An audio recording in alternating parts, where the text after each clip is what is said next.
Hey, welcome. Today, we're jumping right into the modern seller's playbook. We're going to cover the whole journey, from that first hello all the way to closing the deal. And it's all based on a brand new set of rules for a totally different kind of buyer. So let's just get it out there. With all the ads, the spammy emails, just the constant noise, you gotta wonder, is selling even a thing anymore? Is it dead? What if I told you it's actually more important than ever? It's just different. Okay, check out this number, 82%. That might seem kind of shocking, right?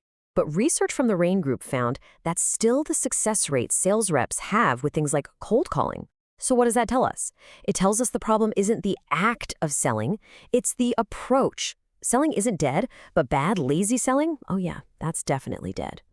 All right, so let's get into it. To even begin to understand modern selling, you first have to get inside the head of the modern buyer. Because trust me, they have completely rewritten the rules of the game.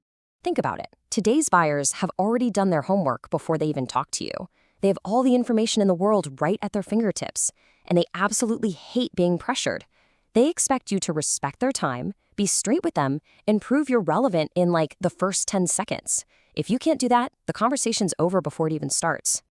Okay, so knowing who you were talking to, that brings us to the first really big decision you have to make. You've got to choose your fundamental approach. What is your core sales philosophy actually going to be? You've basically got two main camps here. On one side, you have transactional sales. This is all about speed and convenience. It's for the customer who knows exactly what they want and is really just focused on the price. The goal is simple: close the deal, fast. But on the other side, you have consultative sales. This is a totally different ballgame. Here, the focus is on digging in, understanding the customer's real problem, and delivering genuine value. The goal isn't just a sale, it's solving a need and building a relationship for the long haul. So, you've got your philosophy picked out. Check. Now it's time to focus on what might be the single most important moment, actually opening the conversation. And you can just feel the difference here, can't you? Those generic, kind of needy openers like, "Do you have a minute?" They just immediately put people on the defensive. But these calm, honest openers that show you respect their time, like, "Hey, I might be catching you at a bad time," that feels human. That earns you the right to keep talking. And here's the secret to a great opener. It's not some magic line. It's just doing like 60 seconds of research. Seriously, that's it. You don't need to write a biography. Just check their role, get a feel for their company, and find one recent thing.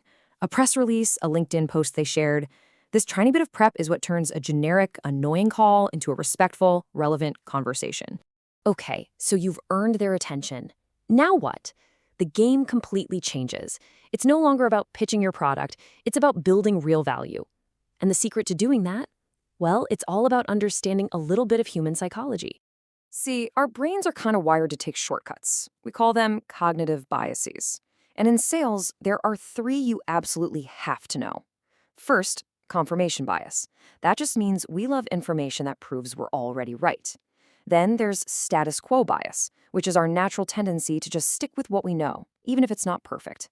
And then the big one, loss aversion. This is the powerful idea that we are way more motivated to avoid losing something than we are to gain something of equal value. And this quote just hits the nail on the head. Think about it. The fear of losing $20 feels way worse than the joy of finding $20. It's a fundamental part of how we're wired, and it should completely change how you talk about what you offer. And here is exactly how you put that into practice. It's so simple, but so powerful. Instead of saying, "Hey, you can gain 20% efficiency," which is kind of abstract, you frame it as, "Hey, you can stop losing 5 hours a week to mind-numbing manual tasks." That second one, it taps directly into that loss aversion. It creates a much stronger sense of urgency without adding a single ounce of sales pressure. It's brilliant. All right, now for the grand finale. Let's bring this all home and talk about closing the deal. Because the modern close isn't some high-pressure cinematic moment. It's just the logical next step in a good conversation, moving from agreement to actually delivering on your promise. The way you do this is through something called incremental commitment.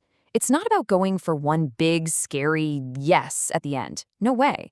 It's about getting a series of small, easy yeses along the way. First, you just get them to agree on the problem. Yes, this is a pain. Then you agree on the general approach. Yes, that makes sense. Then you agree on a next step, like a demo. By the time you get to the final purchase, it doesn't feel like a huge leap. It feels like the most natural, obvious thing to do.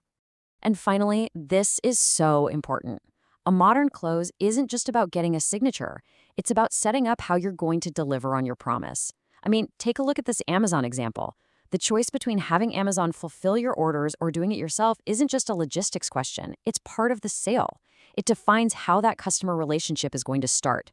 The close isn't the finish line. It's the starting pistol for delivering real value. And that really brings us to the final, most important question you have to ask yourself. The entire modern seller's playbook, everything we've talked about, it all comes down to this. What is your real goal? Are you just trying to close a sale? Or are you trying to open a relationship? Because your answer to that one question will change absolutely everything about the way you sell.